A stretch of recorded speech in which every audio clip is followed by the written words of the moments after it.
జయ జయ హారతి జయ వరలక్ష్మి జయ శుభహారతి శ్రీ వరలక్ష్మి జయ జయ హారతి జయ Varalakshmi.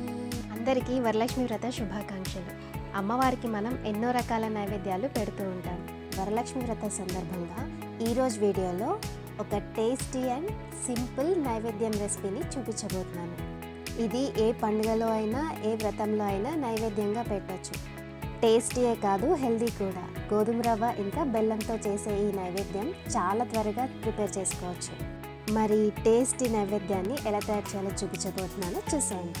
First stove మీద ఒక మూకుని పెట్టుకుని హీట్ అయ్యాక 1 టేబుల్ స్పూన్ నెయ్యిని వేసి సన్నగా కట్ చేసి పెట్టుకున్న కాజు బాదంని వేసి వేయించి పక్కన పెట్టుకోవాలి. ఇప్పుడు ఇందులోనే కొన్ని కిస్మిస్లను కూడా వేసి వేయించి పక్కన పెట్టుకోవాలి. ఇప్పుడు అదే మూకుడులో ఇంకొంత నెయ్యిని వేసి 1/2 కప్ పెసరపప్పును వేసి 2-3 నిమిషాలు వేయించుకోవాలి. పెసరపప్పు వేగిన తర్వాత ఇందులోనే 1 కప్పు దాకా గోధుమ రవ్వని వేసి లో ఫ్లేమ్లో దోరగా వేయించుకోవాలి. రవ్వ వేగడానికి 2-3 నిమిషాల టైం పడుతుంది. వేగినట్టుగా మంచి వాసన కూడా వస్తుంది. రవ్వ వేగిన తర్వాత తీసి పక్కన పెట్టుకో. ఇప్పుడు ఒక కుక్కర్ని తీసుకుని 4 నుండి 5 కప్పుల వాటర్ పోసి మరిగించాలి. నీళ్లు బాగా మరుగుతుండగానే ఇందులో వేయించి పెట్టుకున్న పెసరపప్పు ఇంకా రవ్వని వేసి బాగా మిక్స్ చేయాలి. ఇప్పుడు మూత పెట్టి మెత్తగా ఉడికించి పెట్టుకోవాలి. ఉడికిన తర్వాత 5 నిమిషాలు కదపకుండా ఉంచి తర్వాత మూత తీసి ఇందులోకి 1 కప్పు దాకా తురిమిన బెల్లంని, 1/2 కప్పు పాలు, అలాగే కొద్దిగా ఇలాచీ పొడి కూడా వేసి స్టవ్ మీద పెట్టి బాగా మిక్స్ చేయాలి.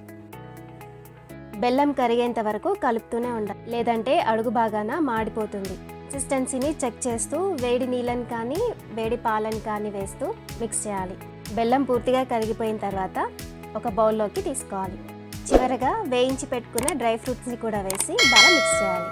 రైస్తో పరిమాణం చేయాలంటే కొంచెం టైం ఎక్కువ తీసుకుంటుంది. ఇలా రవ్వతో బెల్లంతో ఈజీగా చేసేసుకోవచ్చు.